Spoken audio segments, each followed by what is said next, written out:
আমার নাম মোসাম্মত মুনিরা খাতুন। সমস্যা, এখানে রাস্তা ছিল ওষা, সেই রাস্তা মাঝখানে দেখতেছি 2 দিন আগে রাস্তা কেটে অল্প করা হয়েছে। এখানে বাচ্চা নিয়ে আসা যাওয়া অনেক সমস্যা।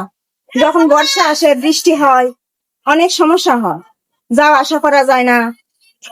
এরকম বাচ্চাদের এই রাস্তাটা কে কাটলো? জমি আলাদা রাস্তা কেটে আর কি ছোট করছে। আমি হচ্ছে ওই জমি যে দাতা তার ছেলে, ছোট ছেলে।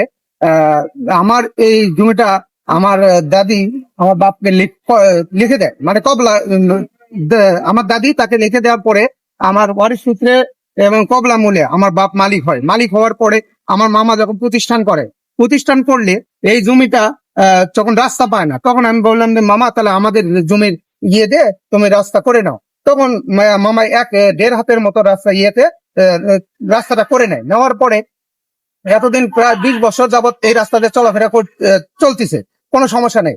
এখন অন্য পক্ষে 2024 সালে যখন ওই জমিতে আমি যখন বাড়ি করতে যাই, ইট রাখা আছে, আপনারা দেখছেন ওই ইট রাখা আছে, আমি বাড়ি করতে যাই, তখন সে আমার একটা জবরদখলে সে একটা মামলা করে দেয়।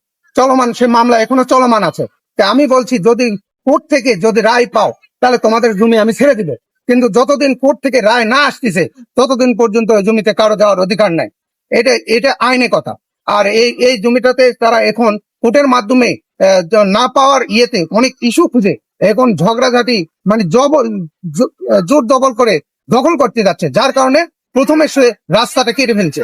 রাস্তা কেটে এখন এই প্রতিষ্ঠানের যত ছাত্রছাত্রী, অভিভাবক যারা আছে সবাইকে আসার একটা সমস্যার মধ্যে ফেলে দিছে। আমার নাম মোসাম্মদ রুবি আক্তার। আমি সাতপাড়া আদর্শ শিক্ষা নিকেতন কেজি স্কুলের প্রধান শিক্ষিকা। আমি 2012 সালে এই স্কুলে জয়েনিং হয়েছি। তো আমি 2012 সাল থেকে, এটা 2001 সালে এটা স্থাপিত। তো 2012 সাল থেকে 2026 সাল পর্যন্ত আমি রাস্তাটা 2 হাত 3 হাত চওড়ায় দেখে আসছি। এই রাস্তার কোনো সমস্যা ছিল না, এবং এই রাস্তার মালিক ছিল যে স্যারের হচ্ছে দুলা ভাই। উনি এই রাস্তা নাকি ছাড়ে দিছিল, মানে ওনার জায়গা জমি। তো আমরা যাতায়াত করতাম বাচ্চাদের নিয়ে, কোনোদিন এরকম ভেজাল হয় নাই। কিন্তু ওনাদের পারিবারিক কি সূত্রে জানি না, যে এই রাস্তার ওই পাশের জমিটা নাকি ওনাদের, মানে আর এক পক্ষের। তো এখন আমরা এই যে বাচ্চাদের বর্ষা হলে আমাদের বাচ্চাগুলান যাওয়া আসার খুব কষ্ট হয়। আমাদের পাবলিক প্রতিষ্ঠান ভাই, ছোট্ট একটা প্রতিষ্ঠান। এখানে আমাদের সাতপাড়ার ছেলে মেয়েরা পড়াশোনা।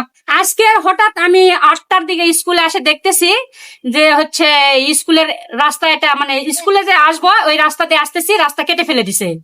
আপনার এখানে কতজন শিক্ষার্থী আছে? আমাদের এখানে 220 জন স্টুডেন্ট আছে। তো এই বিষয়ে কি চান আপনি এখন, যে রাস্তা এখন আজকের শিশু আগামী দিনের ভবিষ্যৎ। আমরা তো একটা শিক্ষা প্রতিষ্ঠান, যদি আপনারা ঊর্ধ্বতন কর্মকর্তারা আপনারা সবাই সহানুভূতির মাধ্যমে যদি রাস্তাটা ভালোভাবে গঠন করা যায়, মানে রাস্তা যেন হয় বাচ্চাদের, যাতে আমাদের বিশাল রাস্তার প্রয়োজন নেই, যেন আমাদের বাচ্চারা পারাপারের সুবিধা হয়, সেই ক্ষেত্রে যদি আপনারা একটু সহানুভূতিশীল হন, তাহলে আমাদের এটাই, অন্য কিছু চাই না।